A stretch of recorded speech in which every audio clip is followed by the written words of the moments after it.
हरे कृष्णा। भागवतम का मंगलाचरण करते हैं। ओम नमो भगवते वासुदेवाय। ओम नमो भगवते वासुदेवाय। ओम नमो भगवते वासुदेवाय।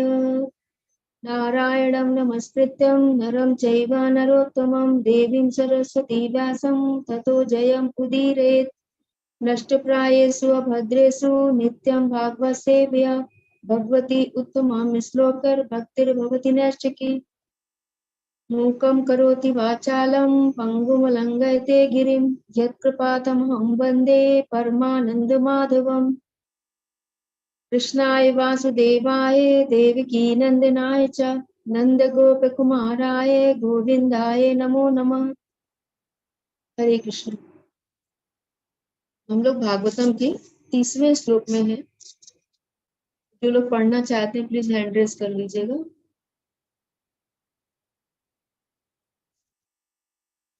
हेमलता शर्मा माता जी पढ़िएगा।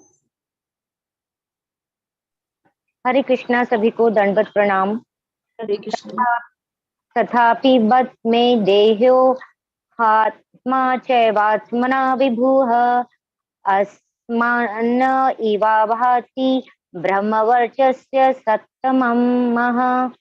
वेदों के लिए जितनी बातों की आवश्यकता है, यद्यपि मैं उनसे पूर्ण रूप से सज्जित हूँ, तथापि मैं अपूर्णता का अनुभव कर रहा हूँ।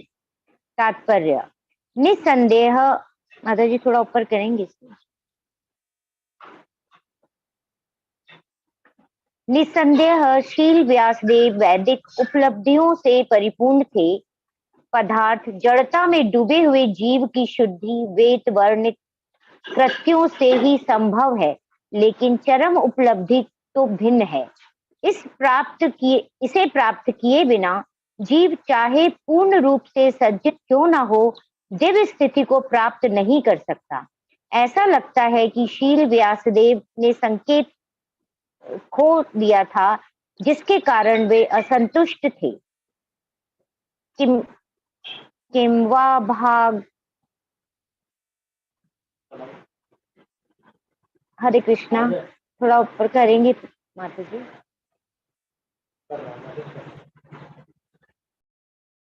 माता जी आप म्यूट हैं। हरे कृष्णा। जय प्रकाश प्रभु जी आप पढ़िए। हरे कृष्ण माता जी। हरे कृष्ण। किम वा भागवता धर्मा न प्रायण निरूपिता प्रिया परमहंसानाम ते एव ही अच्युत प्रिया। हो सकता है ऐसा इसलिए हो कि मैंने श्री भगवान की भक्ति का विशेष रूप से कोई संकेत नहीं किया है, जो सिद्ध जीवों तथा अच्युत श्री भगवान दोनों को प्रिय हैं। तात्पर्य, श्री व्यासदेव जिस असंतोष का अनुभव कर रहे थे, वह यहाँ पर उन्हीं के शब्दों में व्यक्त हुआ है। यह असंतोष श्री भगवान की भक्ति में जीव की स्वाभाविक दशा में अनुभव किया गया था। जब तक कोई सेवा की स्वाभाविक दशा में स्थित नहीं होता, तब तक न तो श्री भगवान और न ही जीव पूर्ण रूप से संतुष्ट हो सकते हैं। उन्हें इस दोष का अनुभव तब हुआ जब उनके गुरु श्री नारद मुनि उनके पास आए। इसका वर्णन इस प्रकार हुआ है। हरे कृष्ण माता जी। हरे कृष्ण। कुछ बताना चाहेंगे आप? ये प्रसंग हम लोग बार बार पहले भी किए हैं और कई बार जी। आप ही लोगों ने बताया है कि नारद मुनि जब व्यास देव जी को उनकी संतुष्टि का रास्ता बताए, उसी के प्रसंग में ये है और वही प्रसंग ये आ रहा है। ये दोनों के दोनों इसी संदर्भ में है। हरे कृष्ण माता जी। हरे कृष्ण। और कोई कुछ बताना चाहेगा?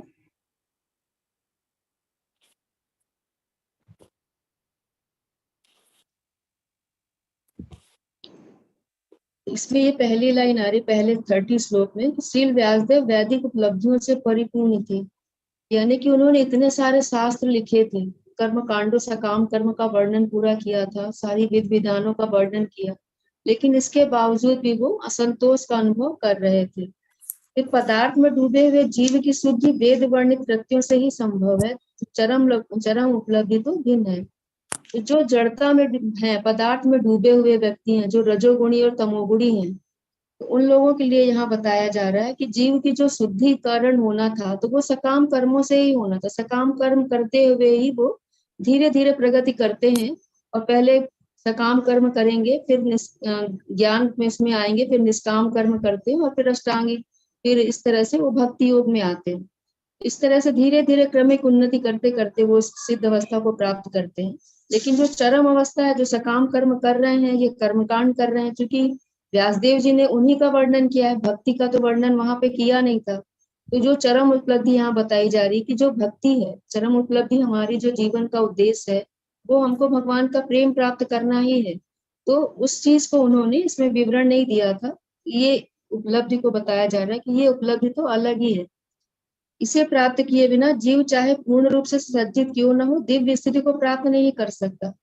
अब जीव के पास चाहे जितना भी भौतिक संपन्नता आ जाए, कितनी भी पूर्णता आ जाएगी, लेकिन वो सदैव असंतुष्ट, ऐसा नहीं कि पूरी तरह से वो सुखमय हो जाएगा उसका जीवन। अगर हम हिरण्यकशिपु और रावण को भी देखें, तो उनके सब पास तो तीनों लोग थे, त्रिलोकी विजेता हो गए थे वो, लेकिन फिर भी उनको एक असंतुष्टि थी कि उनको और पाना है, और पाना, और ज्यादा इच्छा उनकी हो रही थी। तो ये धन वैभव पा करके कोई भी संतुष्ट नहीं हो सकता है। तो ऐसा लगता है कि श्री व्यास देव ने संकेत खो दिया था, जिसके कारण वे असंतुष्ट थे। तो व्यास देव जी के लिए आ रहा है कि वो भगवान का संकेत, भगवान ही विस्मृति देते हैं, स्मृति भी देते हैं, तो है तो भगवान का ही, भगवान के अवतार भी हैं ये। तो ये, लेकिन वो अपने अंदर ये चूंकि भक्ति का विवरण नहीं दिया, तो भगवान भी उनको थोड़ा थोड़ा संकेत कर रहे हैं कि आपने कुछ कमी की है, जिस वजह से वो असंतुष्ट दिख रहे थे। 31वें श्लोक में बता रहे हैं कि श्री व्यासदेव जिस असंतोष का अनुभव कर रहे थे, वह यहाँ उन्हीं के शब्दों में व्यक्त हुआ है। अब व्यासदेव जी खुद ही सोच रहे हैं, अब भगवान तो परमात्मा के रूप में है ही है उनके साथ, वो भी उनको बताते जा रहे हैं। और यह असंतोष भगवान की भक्ति में जीव की सामान्य दशा में अनुभव किया गया था। भगवान की भक्ति में जीव की सामान्य दशा में।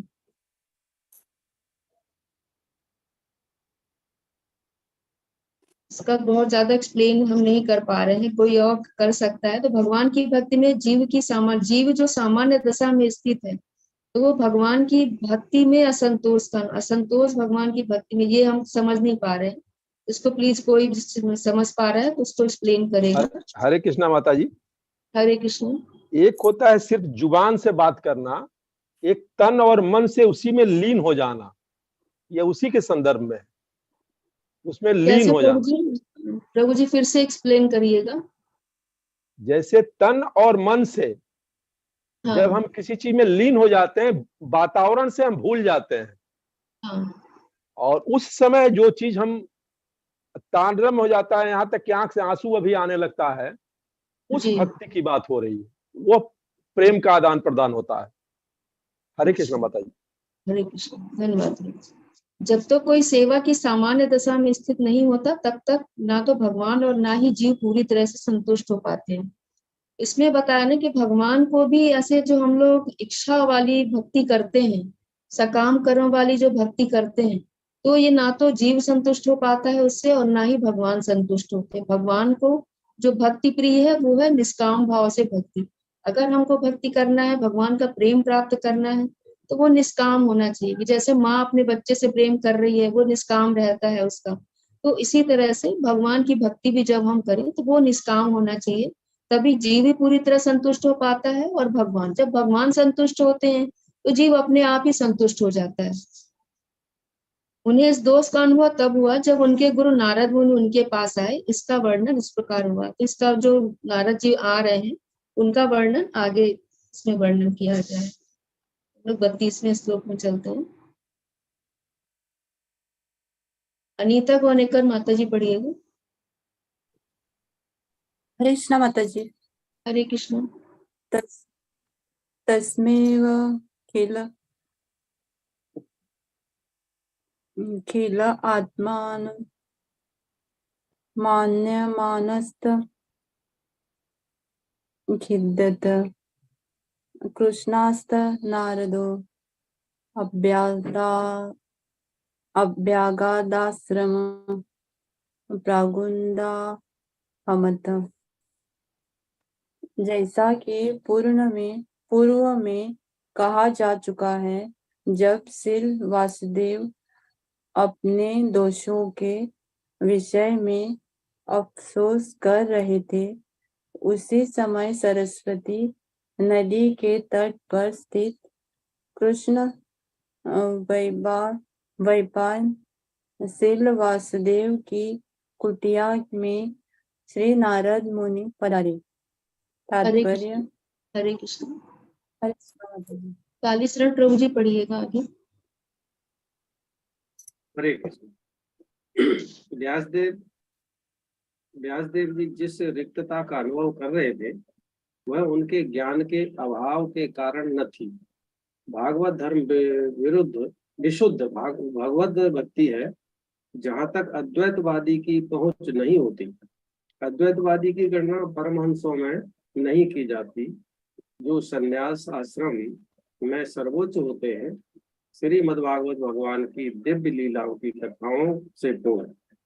यद्यपि व्यासदेव सत्यावेश दिव्य पुरुष थे, तो भी वे असंतुष्ट थे, क्योंकि उनके किसी भी ग्रंथ में भगवान की दिव्य लीलाओं का ठीक से वर्णन नहीं था।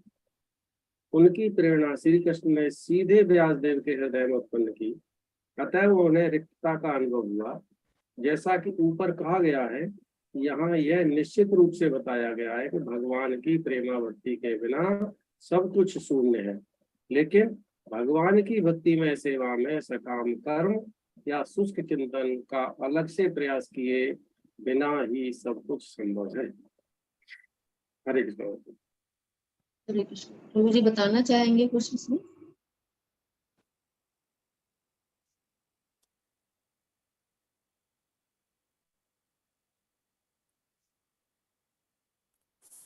हरे कृष्णा। प्रभु जी आप बोल रहे हैं या फिर तो म्यूट हैं आप? हरे कृष्णा माता जी। हरे कृष्ण। यहाँ पर व्यास जी अपने बारे में ये बताना चाहते हैं कि हालांकि मुझे बहुत कुछ ज्ञान है, फिर भी मैं अपने ज्ञान से स्वयं संतुष्ट नहीं हूँ, ऐसा कुछ वो बताना चाहते हैं। और अपने आप को दिव्य पुरुष और सत्यावेश दिव्य पुरुष भी कहते हैं, और साथ में ये भी कहते हैं कि मैं खुद में अपने आप में असंतुष्ट हूँ, यानी ज्ञान जितना प्राप्त है उससे भी मैं पूरी तरह से अपने आप को संतुष्ट नहीं समझ पा रहा हूँ, ऐसा वो कहते हैं। हरे कृष्ण माता। हरे कृष्ण। और कोई बताना चाहेगा? हरे कृष्णा माता जी। हरे कृष्ण। मुझे ऐसा लगता है जैसे कितनी भी हम भक्ति कर लें, ज्ञान प्राप्त कर लें, अकेले ज्ञानी बने रहें, तो संतोष सुख नहीं होता जब तक हम किसी प्यासे को पानी ना पिलाएं, किसी को दान ना दें, चिड़िया को दाना ना डालें। तो जब हम किसी की सेवा करते हैं, सेवा भाव से, कि हम निष्काम भाव से कुछ कर्म कर रहे हैं, और सामने वाले के जो भाव प्रकट होते हैं, वो उसका भाव देख के ही हमारे अंदर का आत्मा परमात्मा संतुष्ट हो जाता है। और उससे तो हम है कि हम या शिव को हम कुछ भी कहते, तो ये होने के बाद हम अपने अलावा दूसरे को मतलब मानते हैं, लेकिन उतना नहीं समझ पाते। हम अहंकार में रहते हैं। जब प्रेम भक्ति हैं, किसी से प्रेम करते हैं, तो उसके प्रेम के कारण उसके साथ कर देते हैं। जैसे कृष्ण भगवान द्रौपदी की चप्पल अपने पल्ले में रख करके ले जा रहे हैं, सुदामा के अपने आंसुओं से उसके चरण धो रहे हैं। ये प्रेम की पराकाष्ठा है कि हम प्रेम के कारण दास भाव या सेवा भाव अपना लेते हैं, तो हम अपने भावों को भी नहीं देखते, केवल उसके प्रेम में विभल होके पिघल जाते हैं। और यही शायद भक्ति की पूर्ण स्थिति है, और जो उनमें अभी व्यास जी में नहीं थी। व्यास जी ने अभी ज्ञान पूर्ण बातें की थी, निराकार की बातें की थी, सब किया था, पर उन्हें इसीलिए शायद असंतुष्टि हो रही थी। अब जब उन्हें अपने आप मनन करते रहने पर कि हम क्यों असंतुष्ट हैं इतना करने के बाद भी, तो उन्हें खुद अपने अंदर से आत्मा में बैठी हुई आवाज निकली, और उसी समय नारद जी का प्राकट्य हुआ, और उनका मन तृप्त हुआ, या उन्हें आगे का दिशा निर्देश दिया। हरे कृष्ण। हरे कृष्ण। हरे कृष्ण माता जी। हरे कृष्ण। इसमें व्यासदेव जी को एक सत्यावेश दिव्य अवतारी माना गया है। और उन्होंने जितने भी ग्रंथ की रचनाएं करी उसमें कहीं भी श्री वासुदेव के बारे में, भगवान के बारे में, उनकी लीलाओं के बारे में कहीं भी कोई जिक्र नहीं किया उन्होंने। यानी कि उनका भगवान के बारे में तो कुछ बताया नहीं उन्होंने। तो इससे क्या था कि उन्होंने सारा ज्ञान उड़ेल दिया सब ग्रंथों में, महाभारत में और चीजों में, लेकिन श्री भगवान के बारे में कहीं भी कोई वर्णन नहीं किया। तो वो जो रिक्तता थी, और इसकी जो प्रेरणा है वो वासुदेव ने ये उनके अंदर प्रकट की थी, श्री कृष्ण भगवान ने। उन्होंने ही प्रेरणा दी थी कि भाई भगवान की प्रेरणा से ही उनके मन में ये रिक्तता आई, और उनको ये लगा कि ये रिक्तता कैसे पूरी होगी, जो खालीपन है, जो शून्य जो उसमें आ गया था पूरा वैक्यूम, तो कैसे कैसे पूरा होगा। तो वो उनके अंदर एक बेचैनी थी कि मैंने ये सब कर लिया, फिर भी क्या चीज़ है जिससे मैं अभी अधूरा हूँ। तो वो भगवान ने प्रेरणा दी, तभी उन्होंने श्रीमद् भागवत की रचना की, उनकी प्रेरणा से। जैसे नारद जी आए, जैसे भी उन्होंने लिखा जो भी और फिर उसके पश्चात ही उन्हें संतुष्टि का अनुभव हुआ। और ये उनकी एक लीला थी, ये प्रभु की लीला थी कि भी इससे लोगों का जन कल्याण में, अगर जैसे वो इसमें एक प्रश्न भी आते हैं, हमारे 6 प्रश्न हैं उनमें से भी, उसके बाद कैसे जन कल्याण कैसे होगा। तो ये सब श्रीमद् भागवत के द्वारा हम भगवान के लीलाओं का वर्णन इसमें पढ़ते रहेंगे, जानते रहेंगे, और ऐसे ही भक्तों के बीच में जब इसकी चर्चाएं होगी तो उसमें हमें और अधिक जानकारी मिलेगी। हरे कृष्णा माता जी। हरे कृष्ण। हरे कृष्णा माता जी। हरे कृष्णा माता जी। हरे कृष्ण। हाँ, ये मोस्टली हम ये जानते हैं कि 18 पुराण हैं, जबकि बहुत सारे शायद 108 हैं। मेजर जो है बड़े में पुराण जो है वो 18 हैं, जिसमें से 6 तमोगुनी पुराण है, 6 रजोगुनी पुराण है और 6 सतोगुनी पुराण है। अब हमारा भागवत महापुराण सतोगुनी पुराण में आता है। तो इससे पहले जो 17 पुराण महर्षि वेद व्यास जी ने लिखे थे, चूंकि शक्तावेश अवतार ही थे इस कारण से लिख पाए, तो इन 17 के 17 पुराणों में उन्होंने भगवान के जितने भी अवतार हुए थे, जिस किसी भी उद्देश्य से वो अवतरित हुए थे, वो सारा उसमें जिक्र किया हुआ है। बट जैसा कि एक बारी हम इस बात को, आपका ही प्रश्न मुझे याद आया, आपने एक बारी पूछा था कि भगवान स्वयं कब आते हैं। तो भगवद गीता को देखेंगे तो यदा यदा हि धर्म से ग्लानिर्भवति भावता, और उसके अगला भी श्लोक है 8वां और 9वां। और भी कई कारण है जिस कारण से भगवान आते हैं। अब किसी को मारने के लिए कोविड ही बहुत है, भगवान को आने की आवश्यकता नहीं है। धर्म की संस्थापना करने के लिए शंकराचार्य, चैतन्य महाप्रभु, बाकी जितने भी आए हैं, भगवान बुद्ध आए, और एक अच्छी प्रशासन देने के लिए भगवान राम आए, एक जस्टिस को मतलब पता करने के लिए, अमन पीस शांति करने के लिए भगवान राम आए। बट एक चीज का, जैसे भगवान राम दंडक वन में चले गए और वहां पे ऋषियों की ये अंदर मन ही मन में जिज्ञासा थी कि सीता जी की तरह हम भी भगवान के वाम भाग में बैठे, जबकि ये शब्द कहीं बोले नहीं गए, बट एक भाव था जिसका उसी भाव में उनको उत्तर मिला कि अगले जन्म जब मैं अवतरित हो जाऊंगा, तब इस जन्म में तो हमने एक ही पत्नी हरे रखनी कृष्ण प्रभु जी, आपकी वॉइस नहीं हेलो। आ रही। हाँ, तो हाँ, अभी भगवान कृष्ण जो स्वयं भगवान है, पूर्ण पुरुषोत्तम भगवान है, supreme personality of God head है, जब ये खुद अवतरित होते हैं, इनको कोई अवतरित नहीं करता, ये खुद आते हैं, तब ये जाके लीला करते हैं अपने भक्तों के साथ, भक्तों से अपनी लीलाओं का आदान प्रदान करते हैं। इन लीलाओं को न बताने के कारण से वेद व्यास जी, उनको ये ज्ञान नहीं था, माइंड में बिल्कुल नहीं आया कि मेरे से छूट क्या रहा है। वो शक्तावेश अवतार थे, उनकी भक्ति पे कोई संदेह नहीं था, उनके ज्ञान पे भी कोई संदेह नहीं था, फिर छूट क्यों गया था, छूट क्या गया था।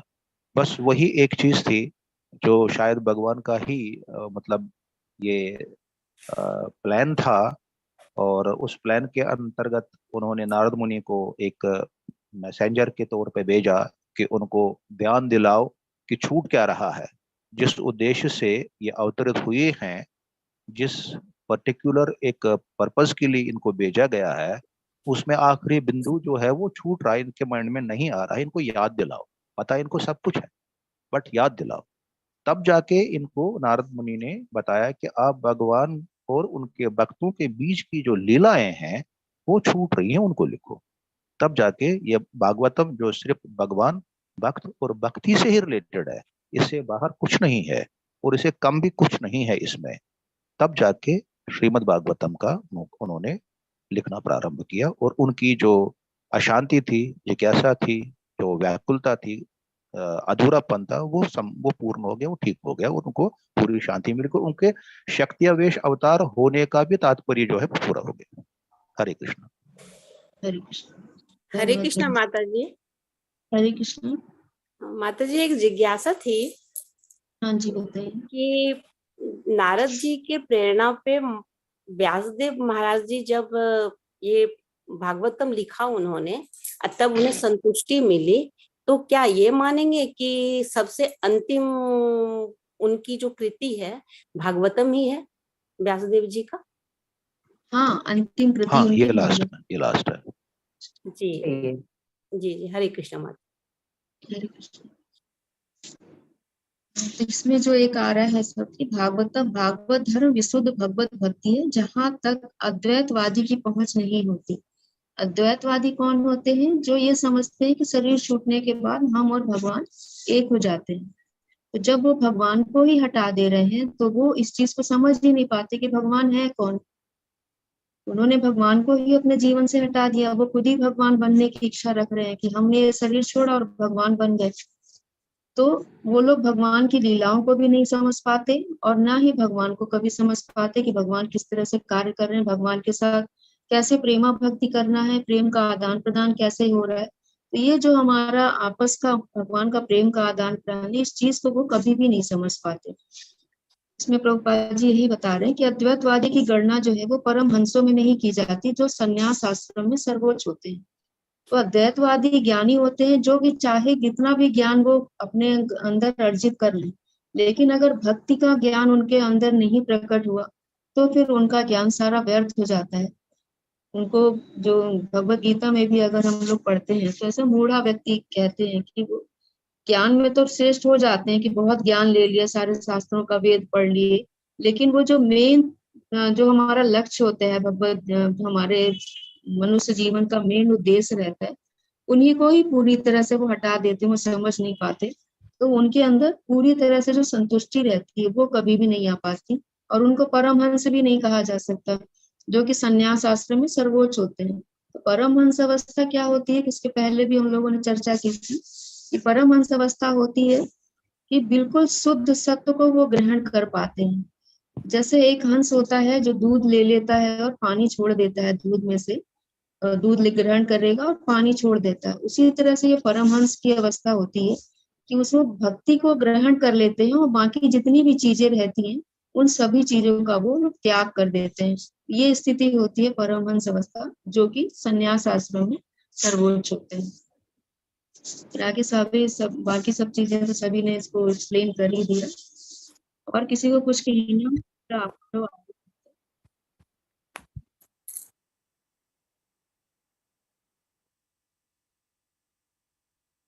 फतेह रावत प्रभु जी पढ़िएगा। हरे कृष्ण माता जी। हरे कृष्ण। तम भी ज्ञाय सहसा प्रत्युत्थाया गतम मुनि पूज्यामास विविधपत नारदम सुरपूजितम।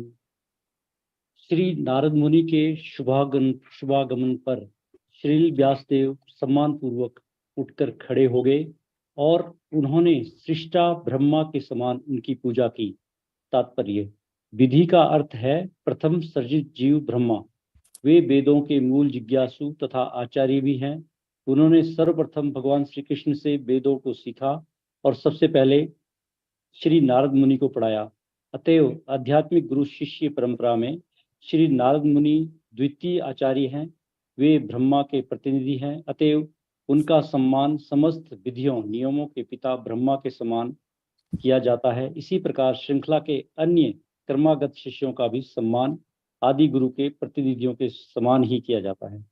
इस प्रकार श्रीमद् भागवतम के प्रथम स्कंद के अंतर्गत श्री नारद मुनि का प्राकट्य नामक चौथे अध्याय के भक्ति वेदांत तात्पर्य पूर्ण हुए। हरे कृष्ण माता जी। हरे कृष्ण। कुछ बताना चाहेंगे प्रभु जी? इसमें आप वो आप ही एक्सप्लेन कीजिए। हरे कृष्णा। हरे कृष्ण। हरे कृष्णा प्रभु। आप कुछ क्या बोल रहे थे?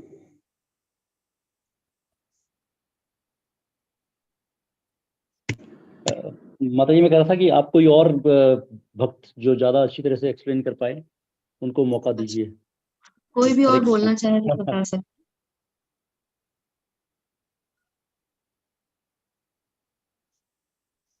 ठीक है, फिर हम लोग इसमें ये बता रहे हैं कि विधि का अर्थ है प्रथम सृजित जीव। विधि का यहाँ पर बता रहे हैं कि जो मतलब जीवों की सृष्टि करी थी, तो सबसे पहले जो सृजित जीव थे भगवान के द्वारा वो ब्रह्मा जी थे, जो कि भगवान के गर्भोदक साई विष्णु के कमल नाल से निकले थे।